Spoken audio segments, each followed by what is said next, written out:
and I'll show you some of the little things we've been working on, and then we're going to get to the mounting block and see what happens. So let's take a look. Alright, so let's take a look a little bit at the groundwork that we were working on before I went to try to get on. So here we did a little bit of work with the wacky wavy armband and the other inflatable, which he was a little bit nervous with, but what I like about Bling is she doesn't do anything really bad or awful. I think this horse is actually going to end up being a really nice youth or amateur horse when we're done training for the makeover.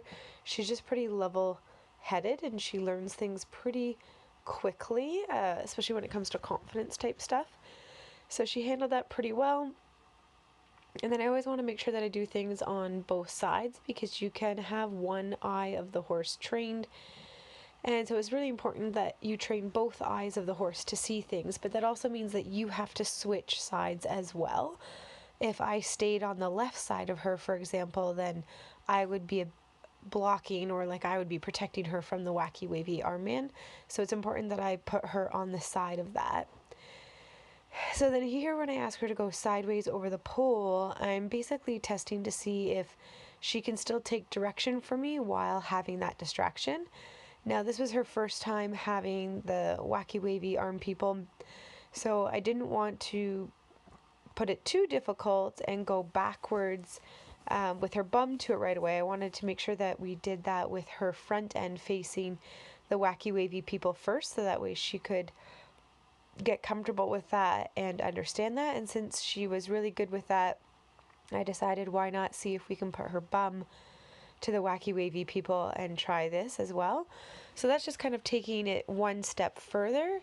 Anytime things are directly behind your horse's bum, it's generally going to be more frightening for them than if it's at the side of them or if it's in front of them. But it is important to practice all the way around your horse. So if they're ready for it, then definitely you want to practice that to make sure that they're going to be comfortable for sure. So she handled that really well. So moving on to another task. This one is with the carousel. So in her last update video, you saw her, she's pushed this before and she's been very comfortable. So now what I've been doing is where I'm sending her. So notice I'm standing in a different spot and I'm asking her to go basically push it without me. So I'm not standing in front of the bar. I'm asking her to push into it. And she does this very relaxed and very calmly. And sometimes she even gets her foot kind of tickled by the tarp kind of stuff that's hanging off the carousel there, and she doesn't care at all. She's really, really good. And she even offered to start pushing it again there for me, and then I said, no, let's like switch sides. So she did that really, really well, and she does it really nice and calmly. And she just is pretty relaxed with a lot of things. She just kind of has like a dope-to-dope-to-dope kind of personality to her. That's why I think she's going to end up making a really good youth or amateur horse when I'm done doing the makeover with her. Is she kind of found that relaxation really quickly all by herself. She didn't really need me to do a whole lot of intervention with her to help her with that, which is nice that she's got that natural kind of calm demeanor to her a little bit. So, and then here's a little look at doing a back through. So back throughs are one of the things that we were still needing to work on in our last update video. And I've been away a fair bit, so I haven't done a lot of work with her in this past month. I've been both away and it's been horrible and cold. I'm very, very excited for winter to be over because it's very hard to motivate yourself to go outside when it's minus 14 degrees or it's freezing rain or whatever it's doing. Right now it's actually freezing rain as I do this voiceover of this video for you guys. But you can see her confidence of backing through is really, really good. We still have to practice harder back throughs and different things, but she's doing really well with that. So I did some other groundwork as well, but for the sake of time, I don't want to give you guys a super ridiculously long video. So now we're going to get to the fun part of her first ride. And Bling did a lot of racing. I forget the actual number off the top of my head, but I think it's around 30 races or so. Like she did quite a few races. So, which means she has a lot of riding experience. Not necessarily the riding experience that I'm looking for, but she's had a lot of different people on her back. She's been to lots of different tracks.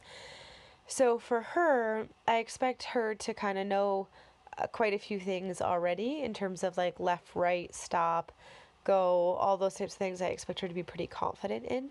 Whereas Fairly, when you watch her video, uh, with her only being 2 and she only had 2 published works, she's not going to be anywhere near as broke as Bling is. So here, I'm super happy with how she stood so nicely. And part of that is because she's expecting to get a treat. You can see her looking back at me like, another treat? And that's because when I first get on, I offer that treat before I get on, where I teach them to bend their neck and get the cookie. And I always give that on the side that is opposite to the mounting block. And that's because if they are bending their head away from the mounting block, it actually pushes their belly closer to the mounting block.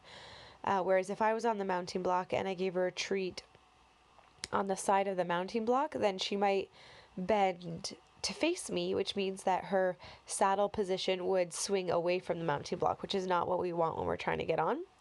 So that's a little helpful tip for you guys that you can use. And so here we went for our first little walk, and then she did a little stop there. And I really want to make sure that my horses understand that I'm not going to get them in trouble for slowing down and stopping. So like there she stopped again and I didn't ask for it. So I gave her a little rub and then I just politely asked her to go again. So it doesn't mean that my horses get to do whatever they want and I'm not going to ask them for the things that I was hoping for. It just means that they're not going to get in trouble and I'm going to be really polite about it if they stop. So I want to make sure that she understands that running off and going forward is not the answer I'm looking for, and slowing down, you're never going to be in trouble for that. So you can see Bling's posture is very bracy and very hollowed. So I can't start with refinement, which means I can't start with asking her to put her head down and use her body more properly. I gotta start with the relaxation pieces first from Calm Connection.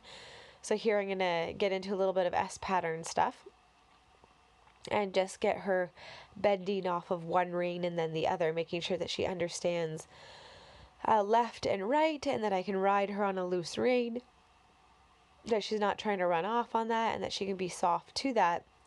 But then because of how she carries her body naturally, which is not in a very good posture, I'm going to have to start to intervene with that relatively quickly, because otherwise what's going to happen is she's going to end up hurting herself. So one thing that you'll notice is when she walks over the pole, she automatically puts her head a little bit lower and stretches, and that will be something that I'll definitely start to work more on, is a lot more pole work, because it's a very nice easy way that I don't have to do anything and it causes the horse to want to stretch and put their head down and use their body a little bit better. And raised trot poles or small cavalettis can be super good for that.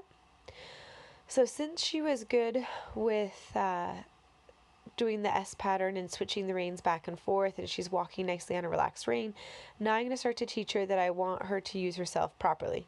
There we go. Good girl. Much better. So if you notice there, the first few steps of backup, she had her head up in the air and she was hollow and she was bracing. And basically I just held the backup cue until she brought her head lower. And I tried to help her out by making my hands wide and kind of putting the pressure a little bit downward to help her understand what I'm after. And what I'm looking for is for her to understand that I want you to soften into that. I don't want you to get hollow and brace up against my hand. I want you to lower your top line and stretch into that a little bit. And I'm not looking for a lot there, just asking for her to be understanding of that. So I find that is very helpful to teach horses first. And also I do that from the ground as well. We back up and we ask them to put their head down while they back up. So now, as I walk forward, I'm kind of doing a half cue. Like I don't want her to fully stop, but I'm kind of using the same pressure where I'm kind of saying like, hey, when you go up high, you're going to hit a little bit of a wall. Not in a mean way. I'm not being aggressive with my hands whatsoever. And then I'm trying to use my leg a little bit to politely ask her to go forward. And I'm releasing the pressure when she starts to lower her top line And what I mean by top line is, if you just imagine, like if you're sitting down right now, or even if you're standing up, if you kind of brace your head back and you kind of bring your head back a little bit, you're going to feel the back of your spine strain a little bit. So that's what's called having a hollow back. And what I'm asking her to do is lower her head, lower her frame, so that way she's stretching more out. And so whether you're sitting or standing, you can kind of play with that. It's very similar in our own bodies. If you kind of lean backwards at all in your frame, in your body, you're going to notice that tension. And then when you round your back, like if you kind of go to bend your toes, not that you need to bend all the way to bend your toes, to reach your toes, but you're going to feel a stretch through your spine. And that's essentially what I'm starting to ask for here. Now, there's a lot more pieces that I'll get into detail later once she gets further into her training, because she's got to start to lift her belly and step under with her back legs more. But just in terms of the most basic thing that I'm starting with here is, can we start to, instead of carry yourself like a giraffe and carry yourself so hollow, can you stretch a little bit? Can you reach down rather than reaching up? So anytime she comes up super duper high in her headset, I add a little bit of pressure with my reins to try to encourage her to search for the answer in a different direction, but not in a mean way. And so she's very inconsistent. You can see she has moments where she gets very nice, and then she pops up again. And that's because it's hard. If you're used to carrying yourself hollow, then this is different and uncomfortable to begin with, while she figures it out.